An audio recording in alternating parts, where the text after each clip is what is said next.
Phil Foden, Jude Bellingham, Harry Kane. They're England's goal scorers tonight as England have trounced Scotland. Get in, I'm delighted about it. But can you imagine the quality at Gareth Southgate's disposal here? This England squad have outgrown their manager. Listen to the players who have won the game for England tonight. You have got a treble winner in Phil Foden. You have got Real Madrid's architect, Real Madrid's jewel in the crown, Jude Bellingham, and the man who is leading the line for Bayern Munich. That is sensational. Graham Souness spoke really intelligently and really articulately after the game. And he said in his lifetime, he's 70 years old, in his lifetime, he has never seen a better England team. He has never seen a squad quite like this. And we are wasting this unbelievable squad on such an inept manager. I don't think Southgate has done that much wrong, but he isn't a winner and he isn't capable of winning silverware. We know this. We are going around in circles. Look, England was sensational tonight. In that first half, I thought we were truly excellent. And Bellingham involved in Phil Foden's deft opener, it was just sensational. Bellingham playing so well, scoring the second goal. There is something truly beautiful about watching the twinkle toes of Phil Foden linking up with the driving power of Jude Bellingham. Like Bellingham's desire to be direct and to hurt opponents, playing as a number 10 now. Like he is an attacking midfielder. It's so much more Frank Lampard than I anticipated it being. At one time, I think we thought England's midfield could be a Bellingham and Rice double six with maybe Phil Foden or James Maddison in front. Not under Southgate, of course. That's far too ambitious. We need Jordan Henderson in there immediately. But for most people, that's what we were thinking. Jude Bellingham is not that player.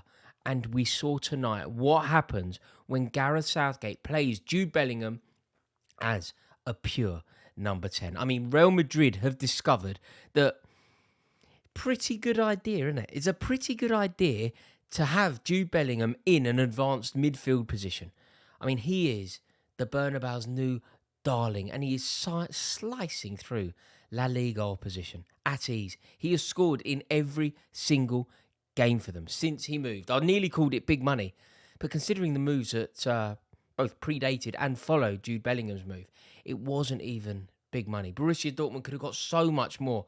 He is sensational. And look, tonight, whoever he faces suffers, and tonight it was Scotland. Scotland were distinctly average. England is so much better. England are light years ahead of Scotland. We're so much better than them.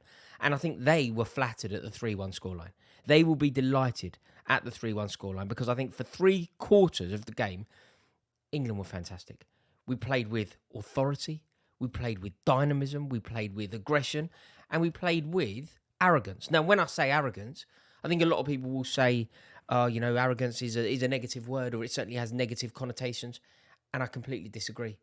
You need arrogance to win silverware, particularly international silverware at the very top level.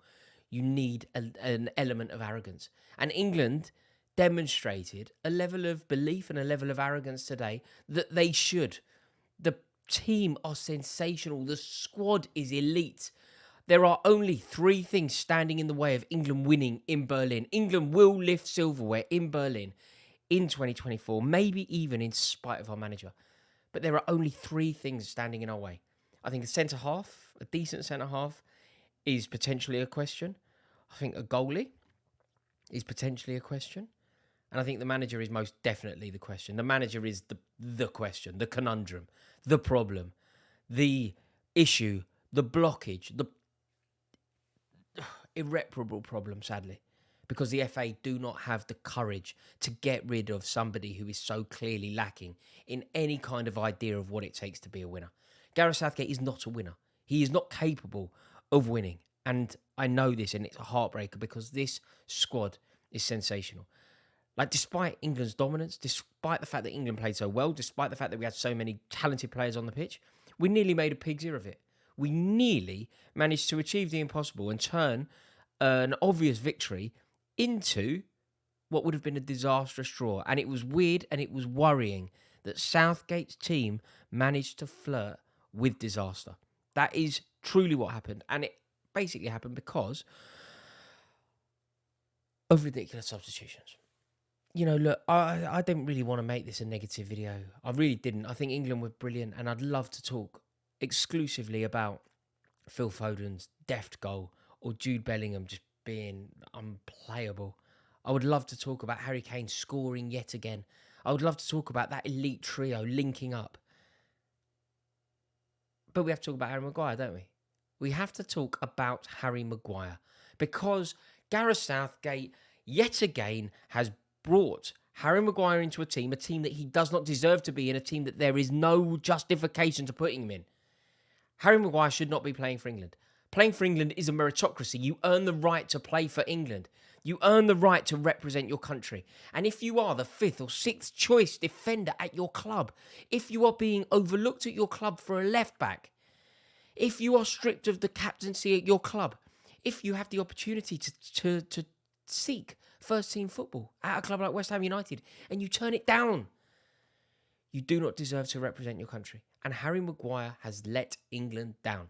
And I think that the only good thing that can come from his cute little finish today, the only thing that can come from that is finally an eradication of the myth that Harry Maguire has never let England down. You know, this weird paradigm that suggests Harry Maguire never puts a foot wrong for England? It's total and utter nonsense. It's complete and utter nonsense. And the only thing that could come from today, like he was terrible when we played Italy fairly recently, by the way. He has made countless errors for England. He's embarrassed himself playing for England. Do you remember when he cancelled out the haters? Scored a goal at Wembley against Albania. Cancelled out the haters. Thinks he's Kim Kardashian talking about haters. Absolutely ridiculous. But maybe tonight people won't say that ridiculous sentence that he never puts a foot wrong for England. Because he's idiotic and he does, time and time again. And now, you know his last 2 goals? Harry Maguire's last 2 goals. They've come for Scotland tonight and Seville. That's who his last 2 goals. It's just ridiculous. And do you know what? I put out a really scathing tweet. I'm going to read you the tweet now. I said on Twitter, Harry Maguire is an absolute calamity, a walking disaster, a punchline, so bereft of any talent or natural intuition about how to defend. The only good thing that can come from this is that hopefully that own goal will finally dispel the myth that Maguire has never let England down. And I stand by it. There is one issue, actually, that I take with my own tweet upon reflection.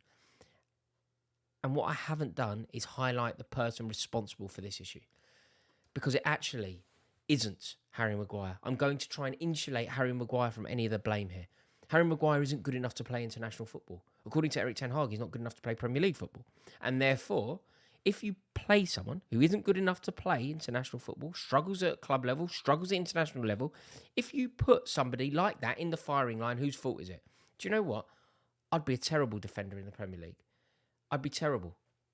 Whoever was facing me would score 100 goals. I wouldn't be able to stop any striker in obviously Premier League football. I wouldn't be able to stop anybody.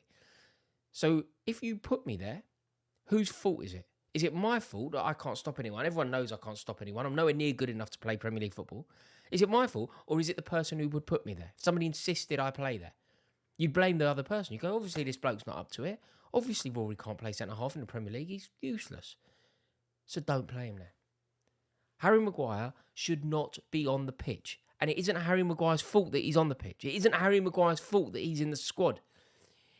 It's a dreadful decision, yet again, from Gareth Southgate. And Southgate is as much to blame for that Maguire goal as Maguire himself. There was absolutely nothing to gain by bringing him on in a game like this, a friendly.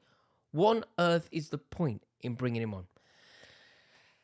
Like, we were playing a team that they're so average, Scotland. They really are so average. You know, it's a wonderful fixture. It's got great history to it. It's the oldest fixture in the world. I love playing the old enemy. But, you know, it's men against boys. They are so distinctly average. And they didn't even do themselves justice today. You know, I quite like some of their players. And I love Steve Clarke. He's a real hero of mine. But Scotland was so meek until they went 2-0 down. They went 2-0 down. And you've also got to remember that Andy Robertson made a horrible mistake for that Bellingham goal. I think for Scotland overall, it was just a really bad night. But look, we basically watched that game to praise international football's oldest rivalry. But We buried them. England was so good. I mean, it was emphatic from England, and it's a reminder that the football world has now changed. And England, let's face it, are now in a totally and utterly different league to Scotland. Don't bring up the Nations League either, because it's ridiculous. This England team is sensational. Listen to how good this England team are. They are good enough that I still believe that we can win Euro 2024. We can go to Berlin and lift silverware, even if we don't have the courage to sack Southgate. That's how good we are. I think that England can win a tournament in spite of a manager.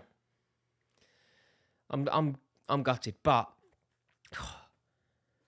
Bellingham, Foden, Kane, what a team this is. I mean, we really are excellent.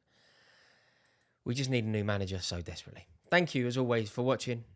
Please do click subscribe if you're new around here, and I will be live in the comments to see what you have to say about this review. Thank you so much for watching. Have a lovely night. Ta-ra.